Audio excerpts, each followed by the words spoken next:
Selamat pagi, salam satu Malaysia kepada semua yang bagi datuk, tuan-tuan dan puan-puan sekalian. Sebelum itu saya ingin memperkenalkan diri saya Alex Chirwan, Pengelola Jabatan Krishna, Timbalan Setiausaha bahagian pelesinan. So saya ni fokus more on pelesinan.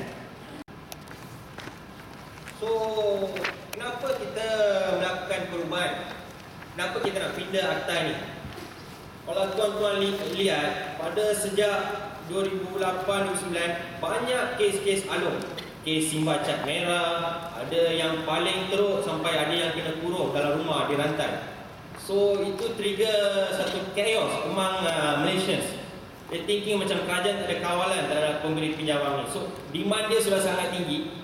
So kita macam lose the control. Sebab kita akta yang sedia ada ni, aspek penguatkuasaan tidak begitu fokus. Macam kita tak boleh dakwa, denda dia sangat rendah, iaitu macam saya rasa 20,000 hingga 1,000 saja.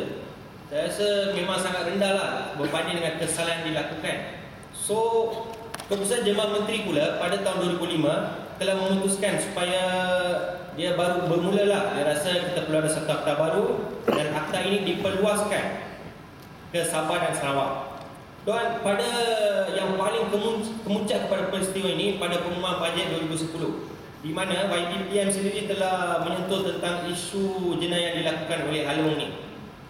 So beliau secara tidak langsung menyentuh supaya satu akta baru atau pindahan terhadap akta ini dilakukan bagi memperketatkan penguatkuasaan. So tujuan sebenar akta ini digubal untuk meningkatkan penguatkuasaan dan menjamin keselamatan rakyat.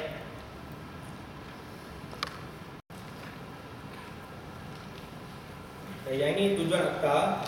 Akta ini bagi mengawal dan peraturan perniagaan pemberi pinjam wang, perlindungan ke atas peminjam yang meminjam wang dalam urusan perniagaan yang sedemikian dan perkara-perkara yang berkaitan dengannya. Dia bukan urusan peminjam wang saja. So, kita rasa perkara-perkara yang berkaitan lah. Sebab kita pinjam wang, kita bukan minta duit, kita pinjam. Kita ada banyak prosedur-prosedur yang kita perlu ikuti. So kita rangkumkan sekali lah semua. Bagaimana A to Z untuk meminjam wang kepada seorang peminjam.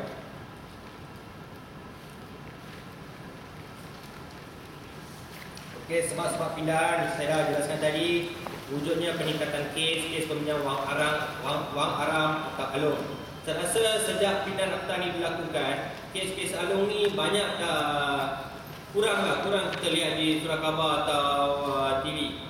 Sebab mungkin orang takut hukum yang tinggi 250,000 hingga 1 juta, so menyebabkan orang takut melibatkan diri dari kes alung ni. Ini sedikit sebanyak membantu perniagaan tuan-tuan. Lisensi maksudnya tuan-tuan lah. Siapa yang ada lesen pemberi pinjam wang kita sebut sebagai lisensi. Sebab kita nak mengasingkan. Dia ada dua kategori. Satu lisensi, satu lagi yang alung ni lah. So tuan-tuan ni dikategorikan sebagai lisensi. So second, pemberi pinjam wang atau dalam English money lender. Artinya mana-mana orang yang memberi pinjaman wang atau mengiklankan atau mengumumkan dirinya menjalankan perniagaan pemberi pinjam wang. Ini kenapa kita tukar ni? Menekankan maksud dan tujuan sebenar Akta 400, iaitu hanya orang yang memberi pinjam wang sebagai perniagaan akan tertakluk dalam Akta 400.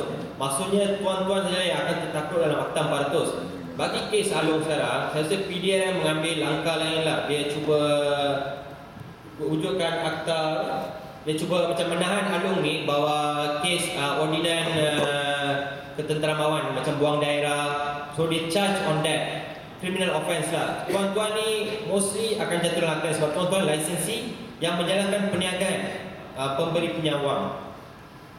Dan memberi pinjam wang kita tambah ni mendapati definisi pinjaman lending adalah terdapat satu urusan pinjaman wang. So kita kena tambah tafsiran ni sebenarnya tak penting bagi tuan-tuan. Kita tambah ni dari segi aspek untuk pendakwaan. Masa pendakwaan kita memang sangat pentingkan benda ni lah. So magistrate akan look into it. Apa maksud money lender, apa lisensi, apa money lending. So we tambah the term lah.